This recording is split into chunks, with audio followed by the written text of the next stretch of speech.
are the 5 most important things to do after a workers' comp accident? This is what we're going to talk about here. My name is Sergio Ardila, and I've been an attorney for almost a decade. I spent a large majority of that time representing injured individuals against insurance companies. And today, even though there are a ton of things that you should know about workers' comp and the workers' comp system, we're just going to talk about the 5 most important things that you should do after you get hurt in a work accident. Now, the first thing, let's get into it. If you get hurt and you have your phone on you, or you have your phone somewhere where you can reach it, the most important thing that you should do, what I would do personally if this happened to me, is grab that phone and take pictures of everything. Take pictures. If you were, for example, in a car accident, take pictures of your car, take pictures of the other car if somebody else was involved. If you hit a post, take a picture of the post, show the damage to your car, to the post, to the other car. If you were hurt in a warehouse, and let's say you had a slip and fall, maybe you slipped in some water or some oil, take pictures of the water, of the oil. Look around. If you have visible injuries, take pictures of that. Dislocated a knee, a shoulder, you have some bruising, some scratches, a rash, take pictures of that, pictures and video. Like they say, pictures are the witnesses who don't lie, who never lie. Keep that in mind. You'd be surprised how these insurance companies try to fight these claims from the very beginning. They can start arguing that the injury never happened, that the accident never happened, even though it's clear, even though you might have had people that saw it. With you having that video or picture evidence, it will be very hard for them to argue.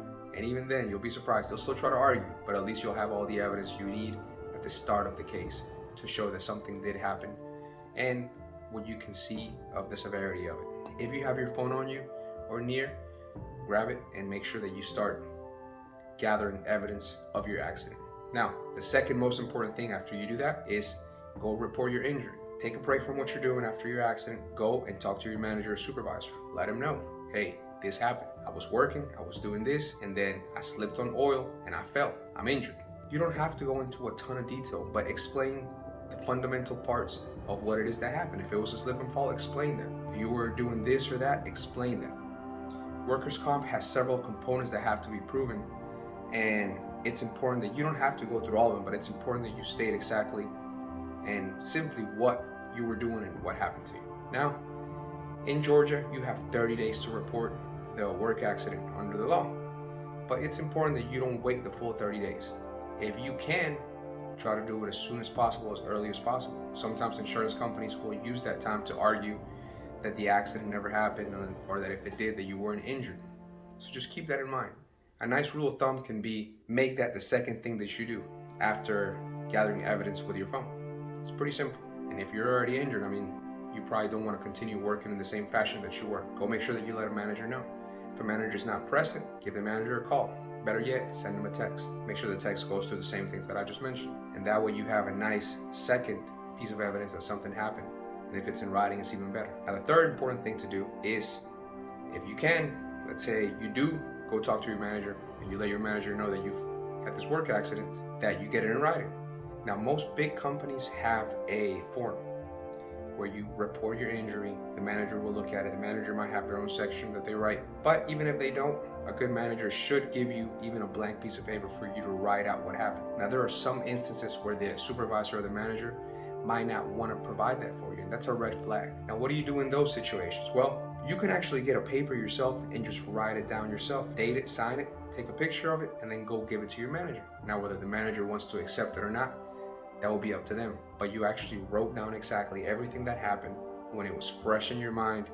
You dated it, and then you made that a piece of evidence as well. If this ever has to go to court and the insurance company disputes either your accident or your injury. Now, the fourth most important thing is go to the doctor. Many times after an accident, let's say your body's warm, you might think that this is nothing, that it's just going to go away in a few hours, and oftentimes it does. But every now and then it doesn't. Now, if you wait 2-3 weeks and then you realize that the pain is not going away, I have seen cases where the insurance company uses that delay to try to argue that either you weren't hurt or you got hurt somewhere else. Every time the insurance company denies your case for this or that, it can cause a great deal of stress, even though you did nothing wrong. But it's important to set yourself up as best as you can. So immediately after your injury, you take pictures, you let your manager know, go get checked out by a doctor. It really won't take you too much, it might be a few hours, and then you have a professional looking at you and then making diagnosis. If it turns out that all you had is just a bump, bruise, scratch, then that's it. You'll go get some medication, maybe some ointment, and hopefully it's nothing more, and that'll be that. But if in 2-3 weeks you're having the same pain that you had before, you're having worse pain, you have a nice trail of evidence that this is related to the work accident that you suffered, the one that you reported, the one that you took pictures of. Now, last thing, the fifth most important thing is if you have any questions at all about the legal process, the workers' comp process, don't be concerned or worried about calling an attorney. In Georgia, we charge 25% of what we recover you for any case. Consultations are free. That happens in most states. Most of the attorneys that take these types of cases work on a contingency basis. So don't feel worried about talking to an attorney and having some larger bill for a consultation. And it's always better for you to get your questions answered and know exactly what's going on than to be flying blind or not really know the process, even though you might already have a process that's ongoing. So those are the 5 most important things if you get hurt in a workers' comp accident. Good luck.